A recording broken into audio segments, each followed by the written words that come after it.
Tonight's talk is called How to be a Zionist. I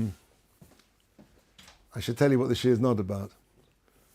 I want to try and explore maybe a deeper understanding of what the word Zion, Zioni, the word Zionist comes from the word Zion, and Zion is from the Hebrew Zion.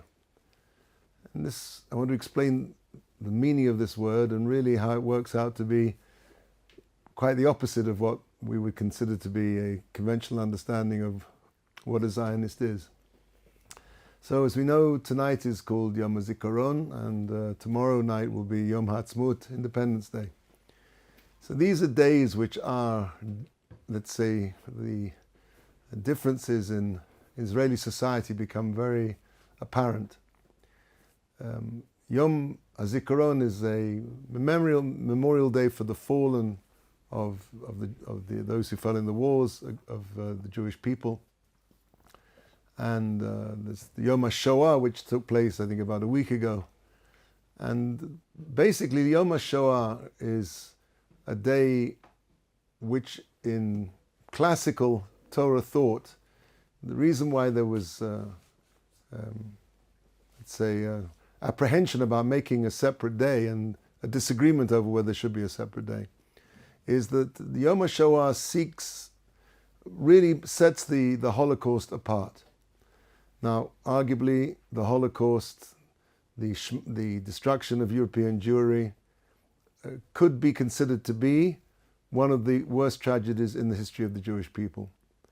But from our point of view, from the classical Orthodox Torah point of view, all of the tragedies that happened to the Jewish people are connected one to the other. The Inquisition, the Crusades, all of the terrible, terrible suffering that Jewish people have had.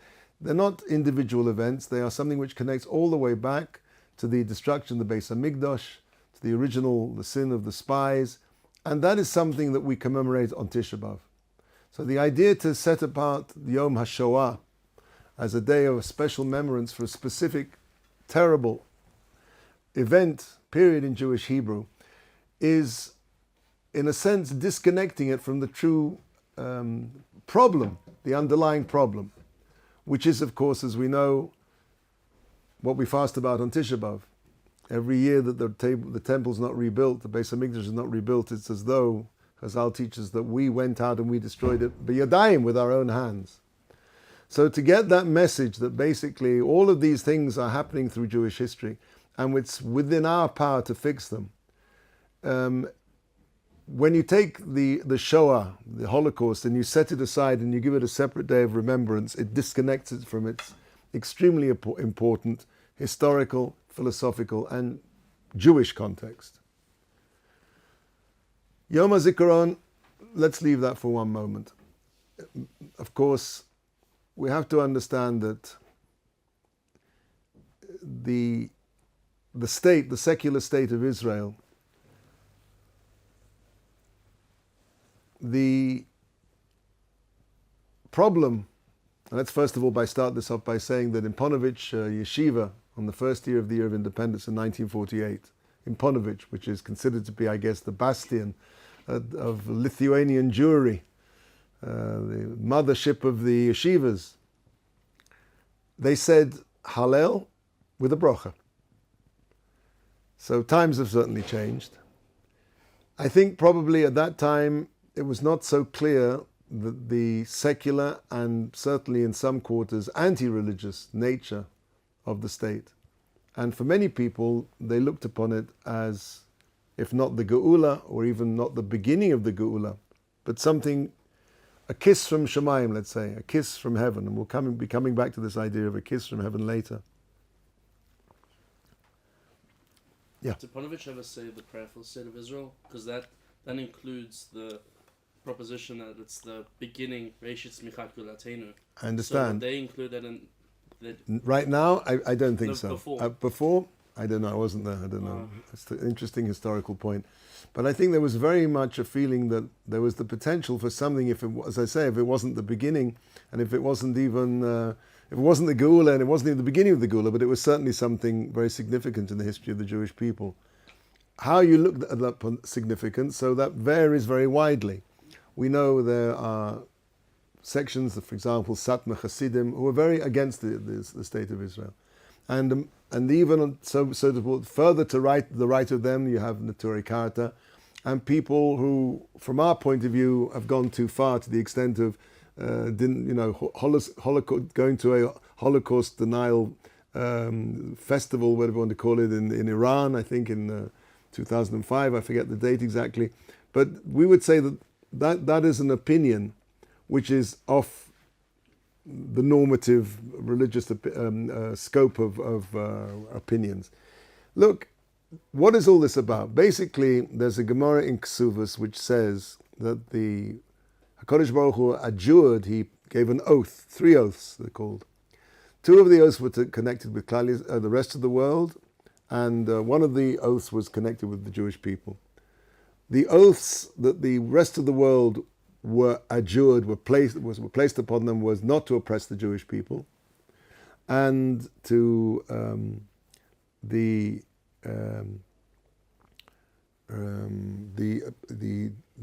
oath that was placed upon the Jewish people was not to come up to Eretz Yisrael in strength.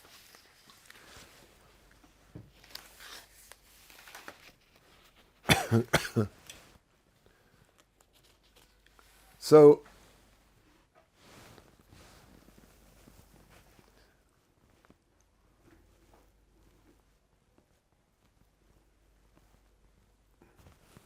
I'm sorry, 2 of the oaths pertain to the Jewish people. Those 2 oaths were not to come up to the land of Israel to forcefully reclaim it.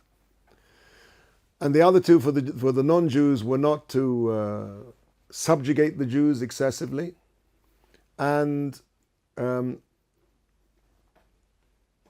sorry, right, that's their one, not to subjugate. And our 2 were not to come up in force to the Eretz Israel and not to rebel against the other nations.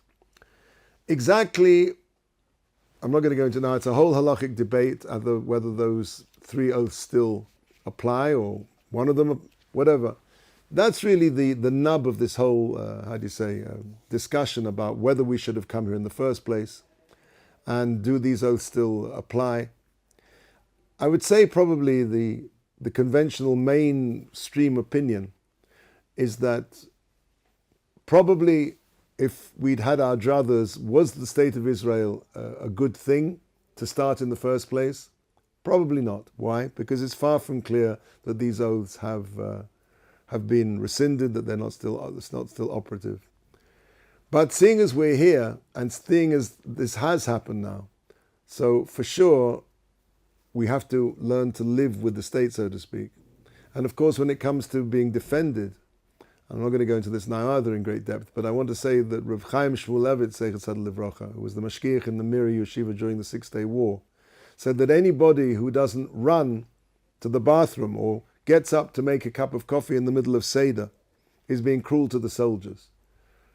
Because why? Because we understand that our learning, our davening, is playing our part in protecting the Jewish people. So for sure, I don't expect some secular person in Tel Aviv to understand that or to agree with that. And I can see from his point of view, it must be extremely vexing that his son is standing on the front line and, protecting our lives. And, what are we doing? Reading our own, as he would consider it to be, these dusty old books. But from our point of view, for sure, we are doing something which is significant and important. But of course, that's a tremendous responsibility on us. We have to feel like we're in the front line.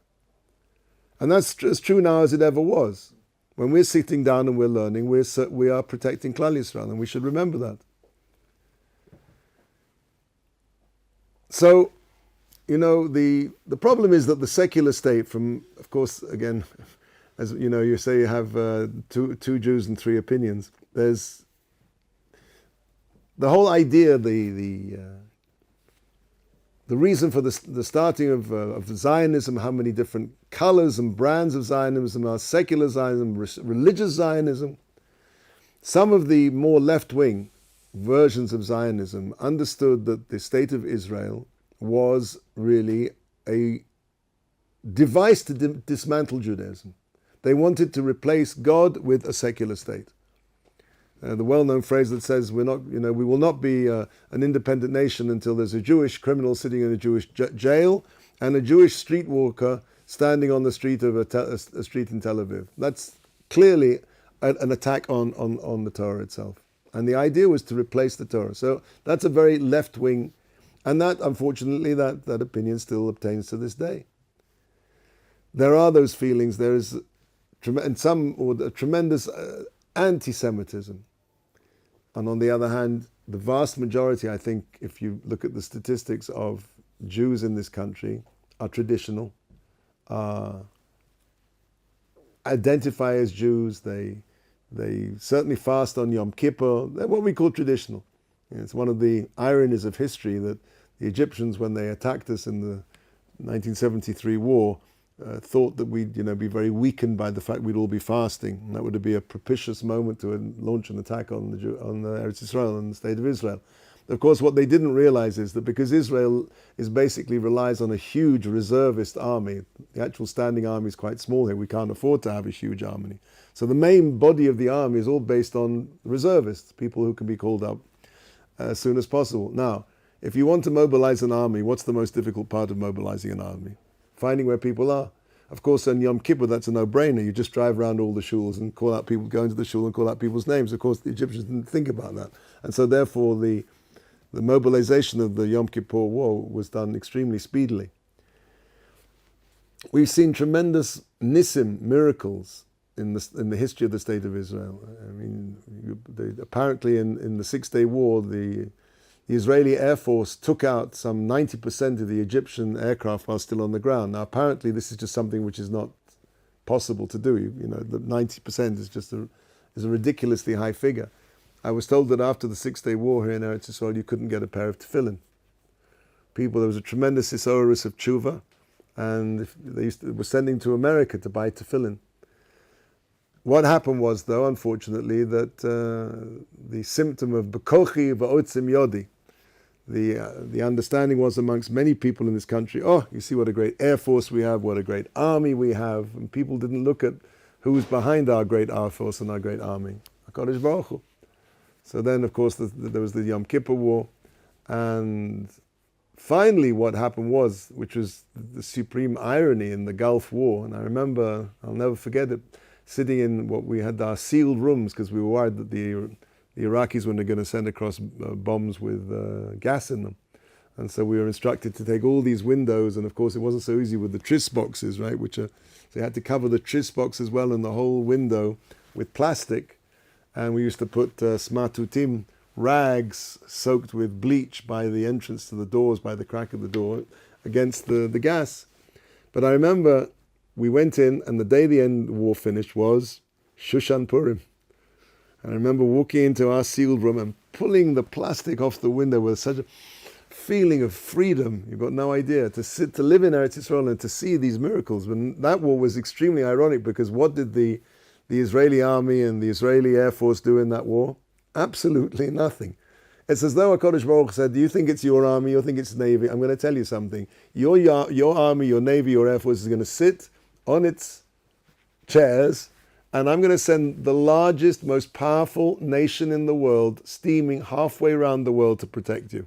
And that's really what happened. The Americans protected us. Tremendous miracles. So what is the state of Israel? How do we look at it? How should we react to it? Of course, when it comes to respecting other people's feelings, there's nothing to talk about. If you're on Yom HaZikaron, on the day of Memorial Day, like tomorrow, when the sirens will go off and you're in the street, you stand up. And if you're in a car, you stop and you get over to the side. For sure, you always have to be concerned of the individuals, the personal individuals' feelings. You never know whose father may have been lost in a war, in the Holocaust, whatever it was. But in terms of embracing wholeheartedly the celebration of the secular state, as I said, there are very mixed feelings. On the one hand, we have to have tremendous gratitude that we're able to live here, we're able to learn here. Arguably, the state of Israel is the largest supporter of Torah in the history of the world. I'm not sure how willingly that is. Certainly among certain elements of the Knesset, they'd be very happy not to support it. But the fact of the matter is, this is a tremendous schus. And it always gives us cause to worry when there are elements in the Knesset which seek to cut the budget to yeshivas, because unbeknownst to them, we are, and that's our belief, that we are helping to protect the country in the best way possible, certainly for us. In the war, King David never used to go out to fight a battle unless each one of his soldiers had someone sitting in Yerushalayim saying Tehillim, davening, learning for him. In other words, for every pilot there was a rear gunner, somebody sitting, protecting his tail, so to speak, sitting in Yerushalayim, davening for him. So we understand our job, as I said before, is very important, and that job is not just in times of wartime. That job is it protects Klal Yisrael against terrorist attacks. So what does it mean to be a Zionist? So that's really just to put into the context of the situation we live in Eretz Israel. So,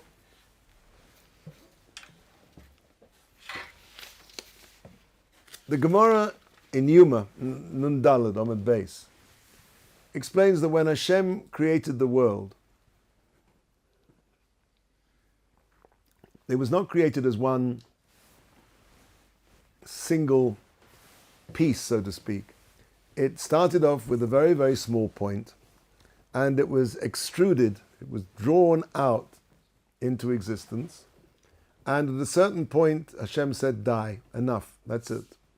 And that's the name, one of Hashem's name is known as Shah, and then the word die. Shah, die. Mi she'omer la'olam, die. The one HaKadosh Baruch Hu said to the world, that's enough. That's the name of a limitation, so to speak. Sufficient, enough, die.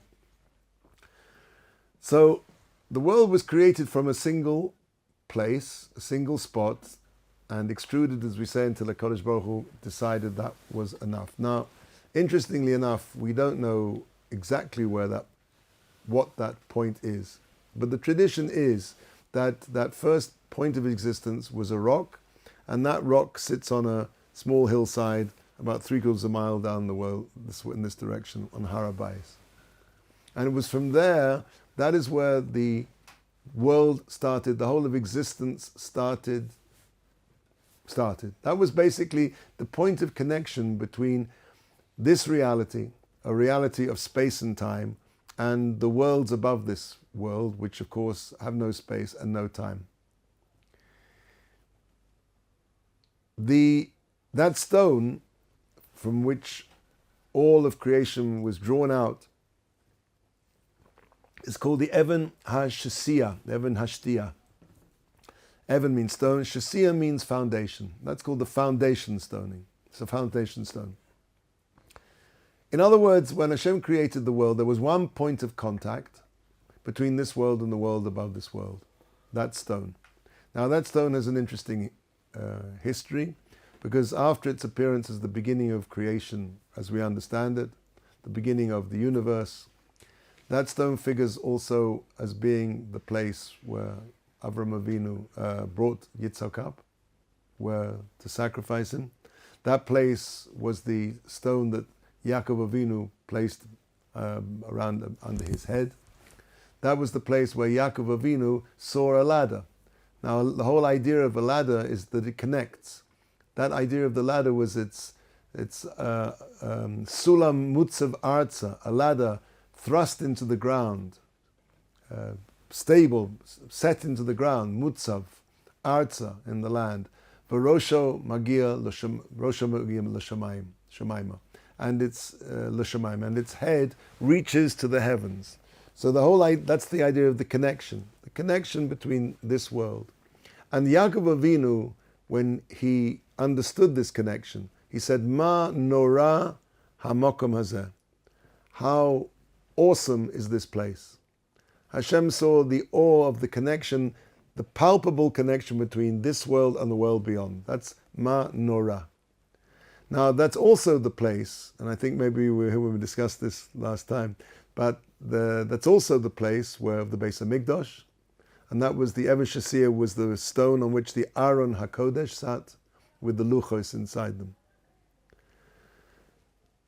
Now, interestingly enough, if you take the word, the Ari says, the word Aron is exactly the same letters as Norah in reverse. So to speak, Aaron, Aleph, Reish, Vov, Nun, is the way we see Hashem's Norah, Nun, Vov, Reish, Aleph, as it comes down to earth. It's the same concept. What we see as Aaron is, so to speak, the projection of Hashem's Norah in this world.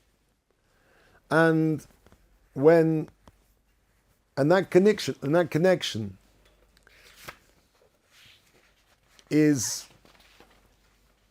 destroyed with the destruction of the Beis Hamikdash. It says when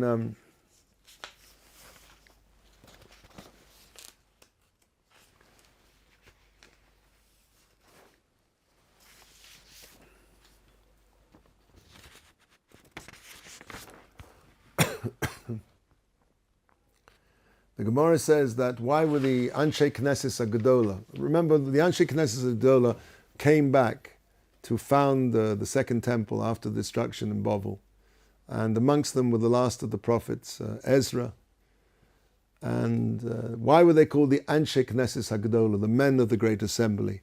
Is because they were Machzir Atara Layoshna.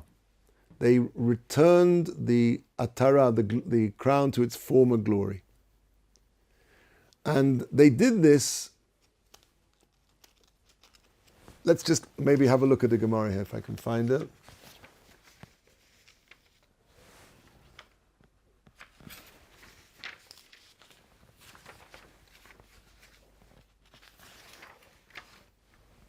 Here we go. It's a Gemara in Yuma. And it says, Lama nikra shman anshe knesset gedolus. He said, why were they called that? Shechziru atara liyoshna. They returned the crown to its former glory. This is the bit I want. Asa Moshe. Moshe Rabbeinu came along, and he said, in the Torah this is, Hakel, Hagadol, Hagibor, Vahanora. And of course we use this in davening. Now of course it's impossible to express any epithets when it comes to a Kodesh Baruch Hu. Were it not for the Torah itself describes Hashem as Godol, Gibor, Vanora, we would have no right to say such a thing. But seeing as the Torah says that gives us permission to use those adjectives. What happened? Asa Yirmiyah. Yirmiyah came along and he saw the destruction of the first Beis Hamikdash. V'oman, he says, Nochrim Mekarkarim Behecholoi. Nochrim, heathens, are Mekarkarim, are cavorting, are partying, Behecholo, in the Heichal, in the sanctuary. Ayoy Norosov, where is Hashem's Norah? Lo Oma Norah. You can't refer to Hashem by the epithet of Norah anymore, and they actually took out the word Norah from the davening. In other words, after Yirmiyah, they would daven Hashem Hagadol Hagibor, not HaNorah. Now, let's be understood. Now we do, but for a certain period of time, during the destruction of the first Beis Hamikdash, we did not refer to Hashem by the word Norah. Why? I wanted to just point out that when we talk about Hashem, it's not, God forbid, that Hashem is not Norah.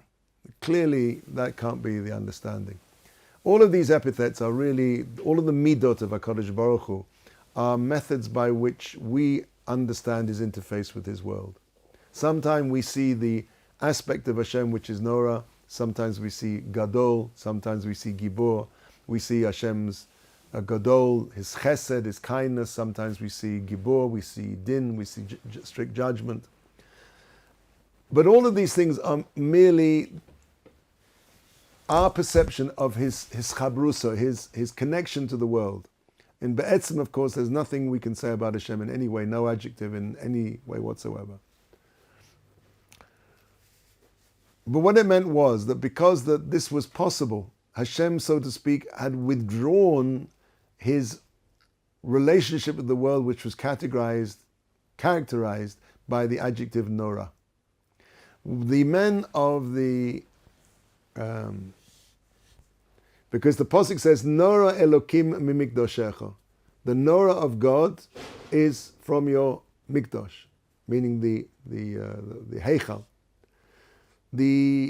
That's where the Midah of Nora is revealed, and of course, as we said before, when that Nora is no longer being revealed there, if it's possible for Nochrim, heathens, to go in there and party and to desecrate it in that fashion, then clearly the Hashem, so to speak, has ceased or stopped for that moment to relate to his world through that Nora. Again, that was the place of the Aron, and as we said, that's the ladder. When Yaakov Avinu saw that connection of Nora was taken away. The Anshe Knesses Hagdola restored the crown to its former glory. How did they do that?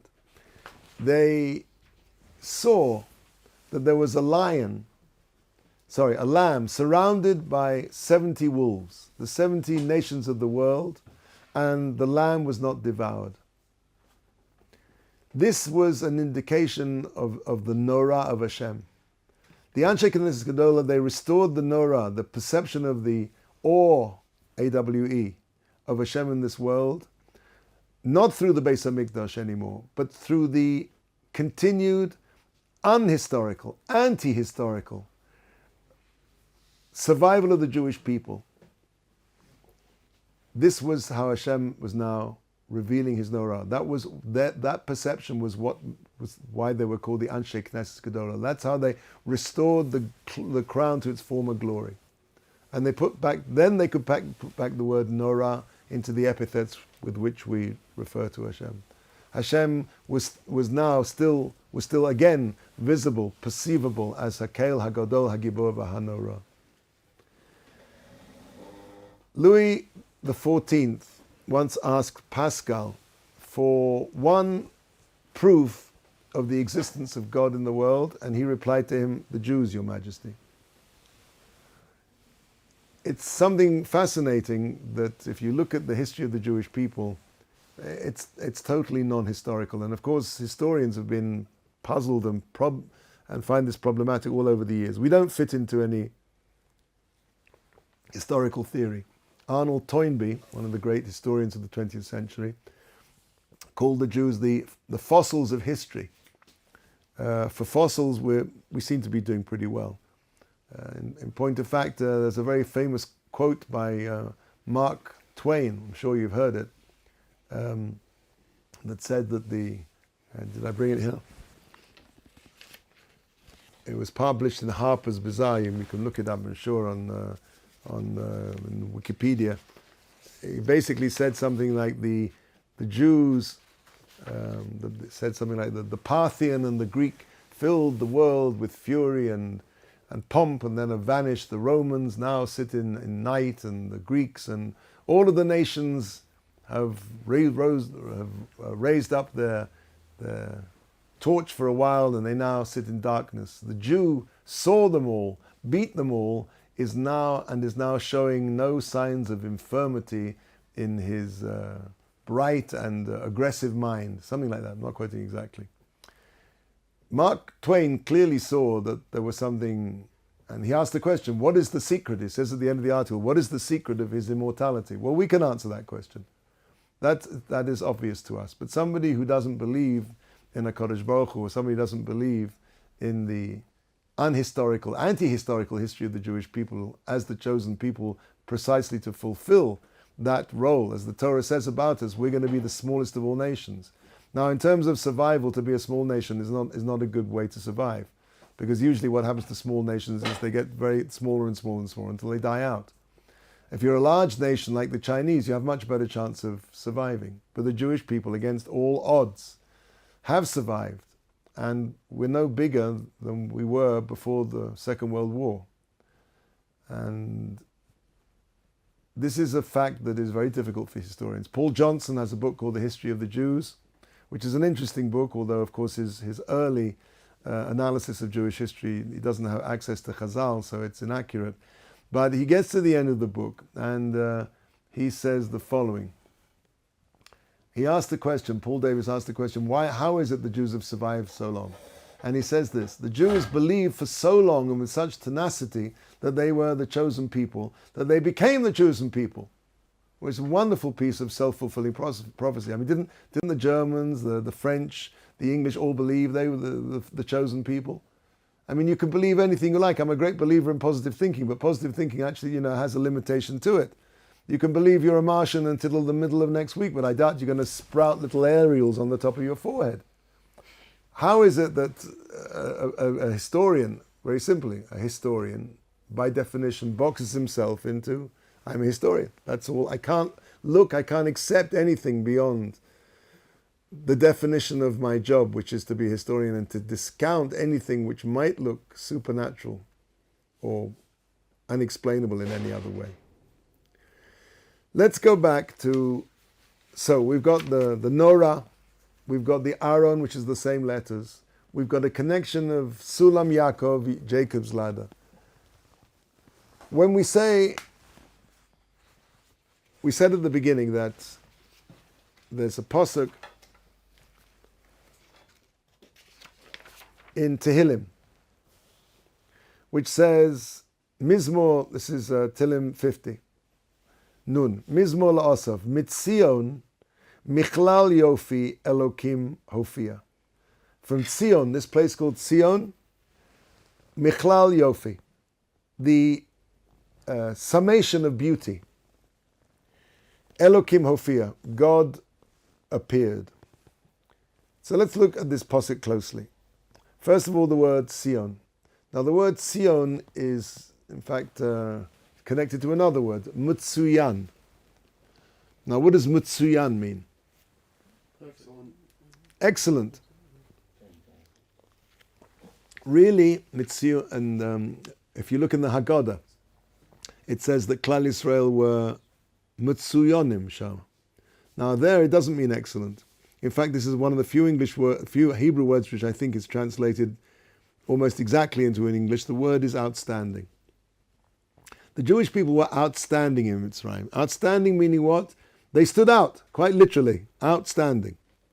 Meaning they were recognizable. They didn't change their clothes, they didn't change their language.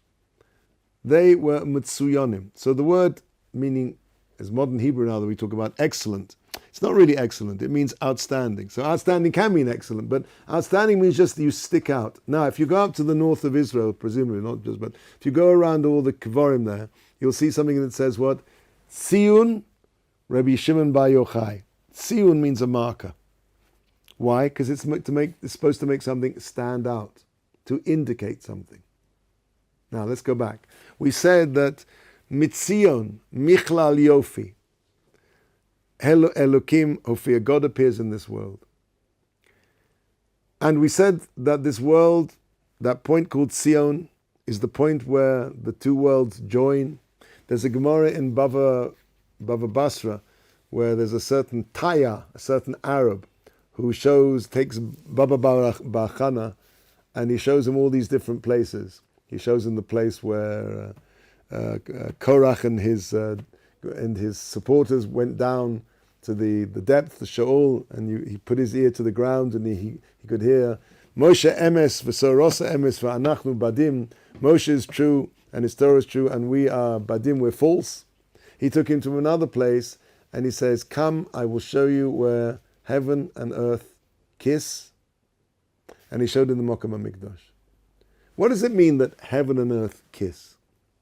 It means that there's one place, which was the beginning of creation, as we said at the beginning, where there's a connection between the upper world and the lower world. With the destruction of the Beis HaMikdash, that palpable connection between what's beyond this world, the fact there is another world, and this world becomes severed.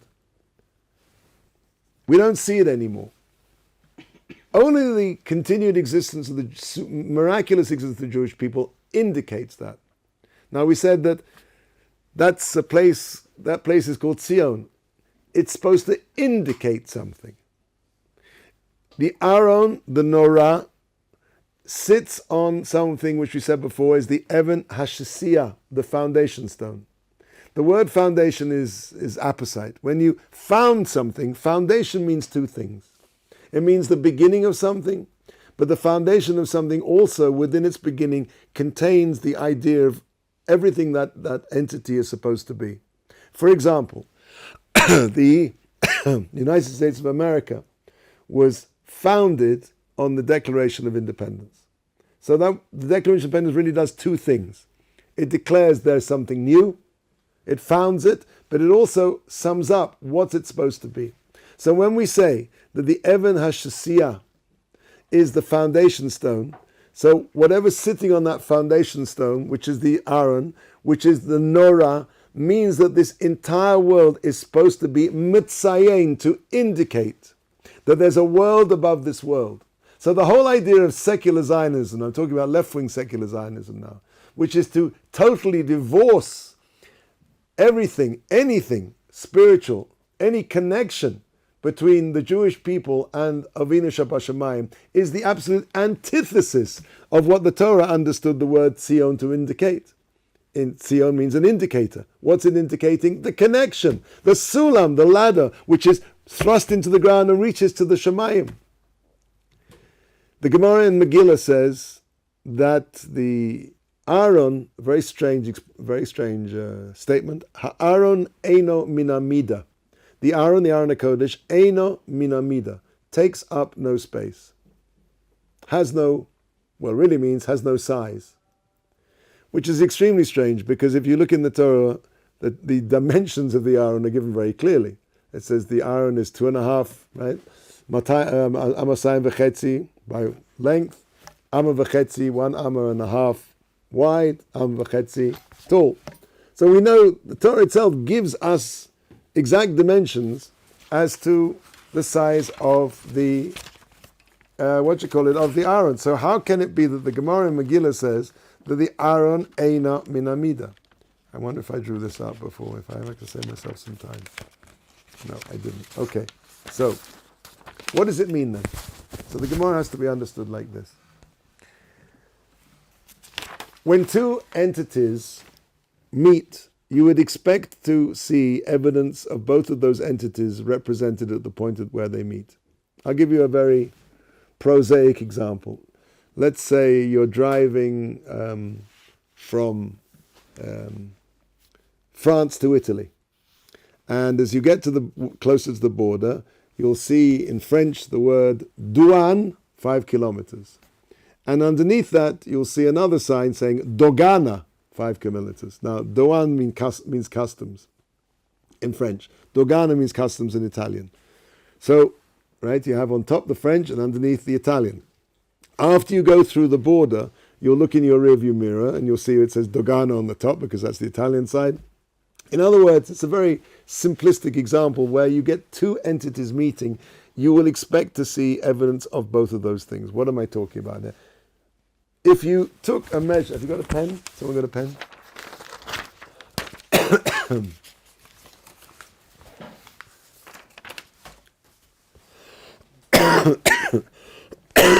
Thank you very much.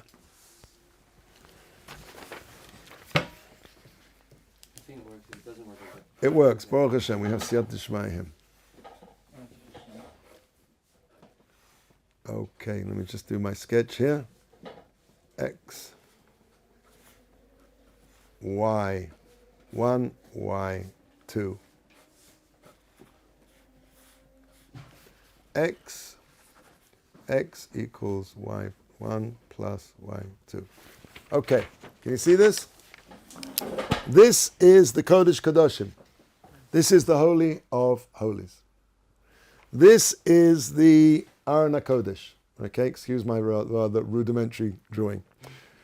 Let us say you took a tape measure and you measured from one side of the Kodesh Kadoshim, the Holy of Holies, to the other. This measurement we will call X.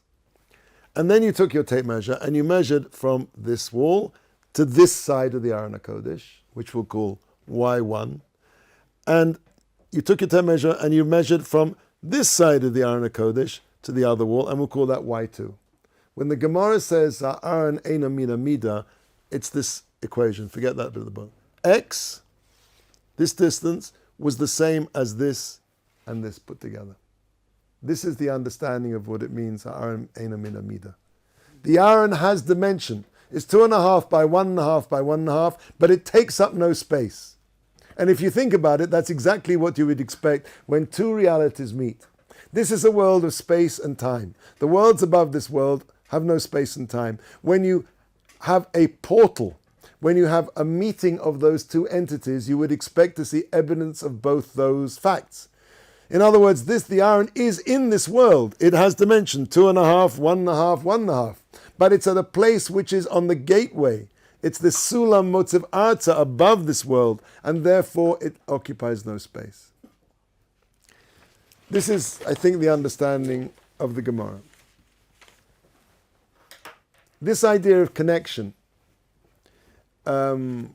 we say in the davening every day, L'cha Hashem hagadula, hagavura, v'hatiferes, v'netzach, v'hod, ki chol b'shamayim v'aretz. Ki chol b'shamayim v'aretz. All of these, L'Hashem hagadula, gadavura, all of these qualities represent various midas. Gadula is chesed. We'll come on to this maybe in the weeks to come. Gavura is din.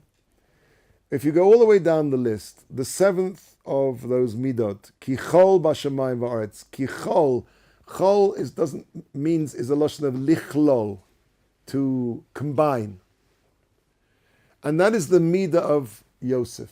Yosef was the mashbia, the one who channeled the sustenance of the world. He was in charge of the Egyptian economy and the distribution of food. He was the channel which was the power line, so to speak.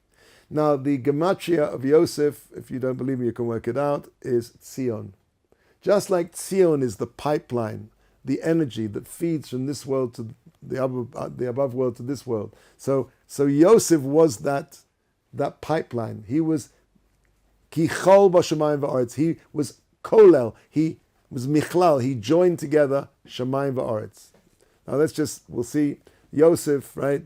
So Yosef, Yud is 10, Vav is 6, Samech is 60, Peh is 80, 156. Tzion, Tzadi is 90, Yud is 10, Vav is 6, and Nun is 50, 156. So the same gematria for Yosef and Tzion. So Zion, it's not specifically a location. It is a location. It's the location of the Evan Shasiya. And also the beginning of the connection of this world to the world above, and it's called Sion because it is supposed to be mitzayin, to indicate, to point out, as if to say, look up. There's a connection. There's a connection between this world and the world above, and that connection was destroyed with the Nochrim B'Karkrim B'Chei, the Midah of Nora, the Aron, right, that we saw Aleph Reish Nun Vav Reish Aleph coming down. That was lost. The Anshe Knesset Gadola returned that with their perception of the eternity, with the indestructibility of the Jewish people. That now becomes the Norah. So when I'm just pointing out that when you have people or a group of people who wish to destroy that perception of the Jewish people as an internal nation, as a people who are in this world to indicate that thing, then we're in really big danger, because that's the job of the Jewish people. We are now the Tzion. We are Tzion, quite simply. So we are the indicators.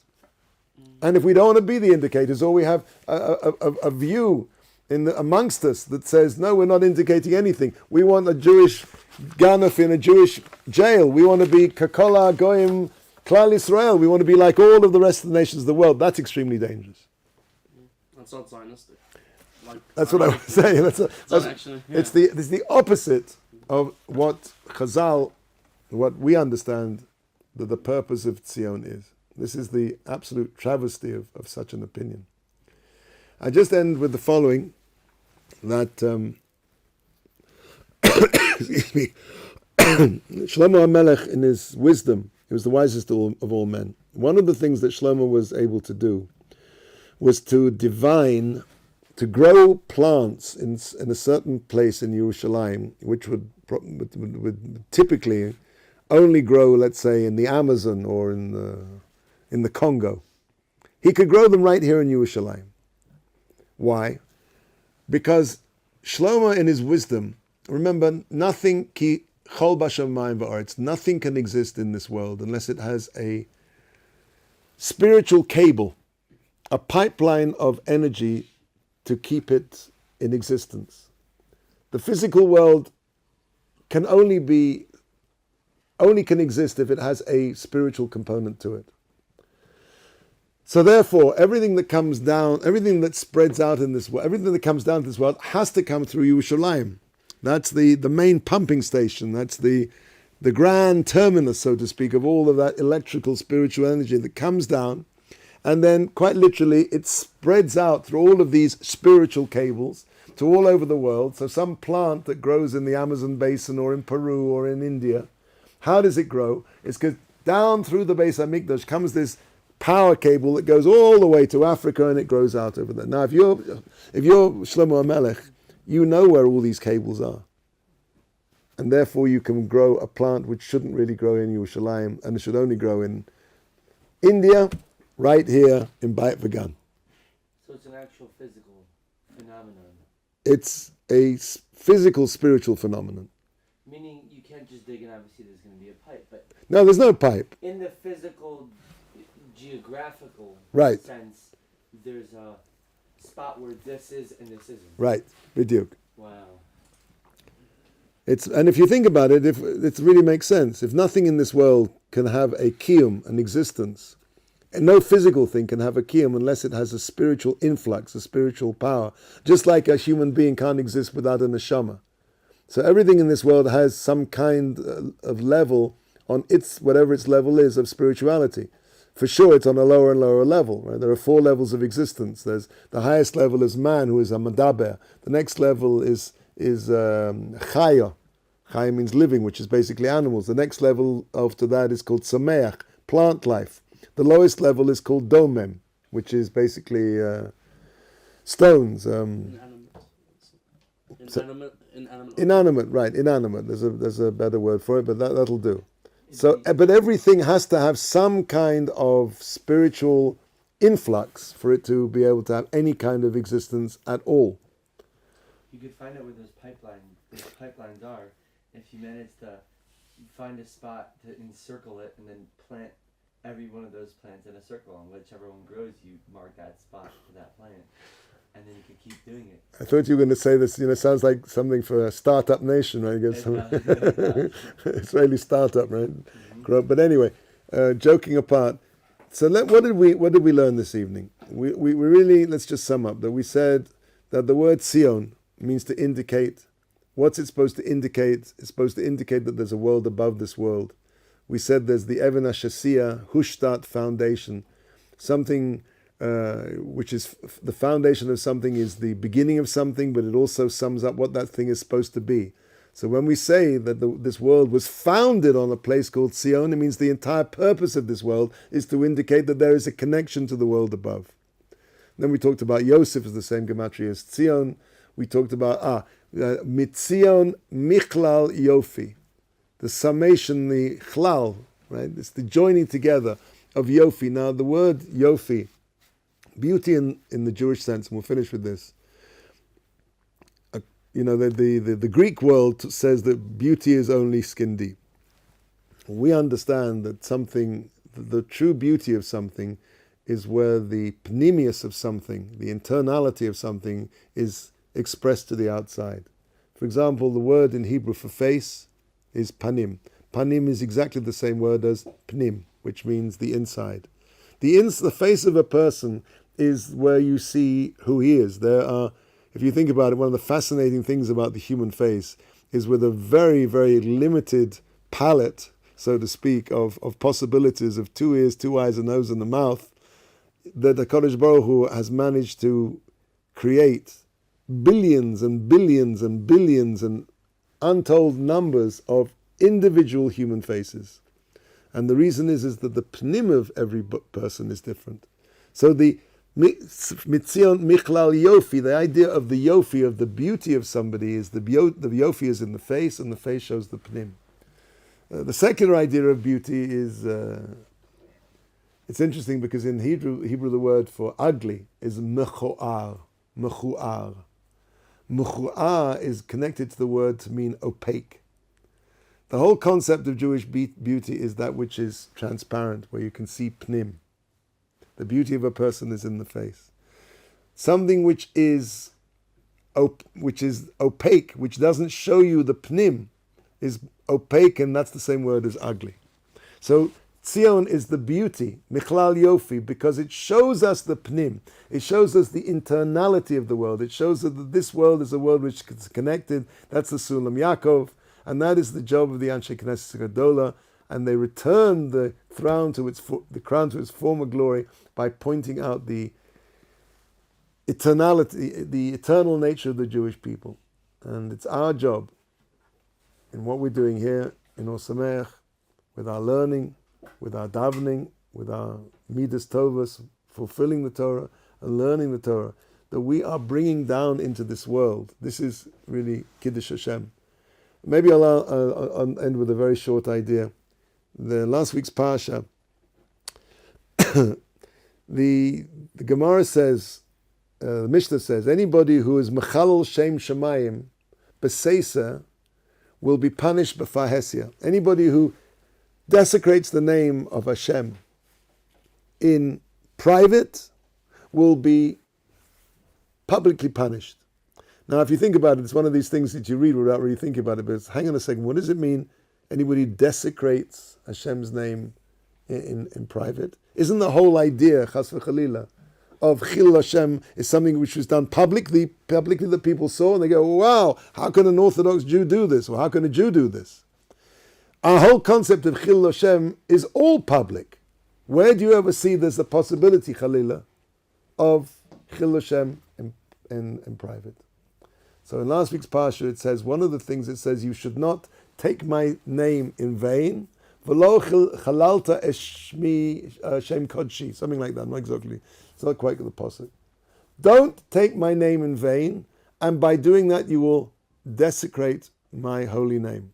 Meaning that there are certain things, certain aveiros, that if they're done, even in secret, a person could make a false oath, an unnecessary oath, in Hashem's name. And by doing that, he creates an energy which makes Hashem smaller in the world, where people don't see the hand of Hashem so much, where the Jewish people are looked at as being lower. If this is true, so it comes out that the corollary is also true. We tend to think of Kiruv as like, we've got to get out there and we've got to spread the word. And I'm not putting that down. Of course, there are some people and there is a great necessity to spread light amongst the ignorance. But don't think that you're not doing Kiruv by sitting here in Ohr Somayach and breaking your head over a Tosfos. The Nefesh HaChaim, Chaim Voloshin, says all the Jewish people are connected together. It's one large neshama. And he says that, God forbid, if there's a great Talmid Chacham who one day doesn't learn quite as hard as he really could, what does that mean? It means that the guy who usually learns Gemara, that day he learns Chumash. The guy who learns Chumash picks up a book about a famous life of a great rabbi, and the one who reads the book about the great rabbi will pick up a secular novel, all the way down till finally a Jewish boy marries a non-Jewish girl in Paris. Meaning what? That when we, on our small level, we work as hard as we can. We're not just doing good things for ourselves. We're not just doing good things for the cosmos, which of course we are, but we are making Kiddush Hashem. Hashem's name becomes clearer in the world. Hashgacha becomes clearer. People see the Yad Hashem. Okay, so that's really our discussion for tonight. Do you have any questions? I'll be happy to answer them. Maybe that's what it means to be a Zionist. That's the tagline, right? That's what it means to be a Zionist, exactly. That's what it means to be a Zionist. Yeah. To show there's a connection. Okay, guys.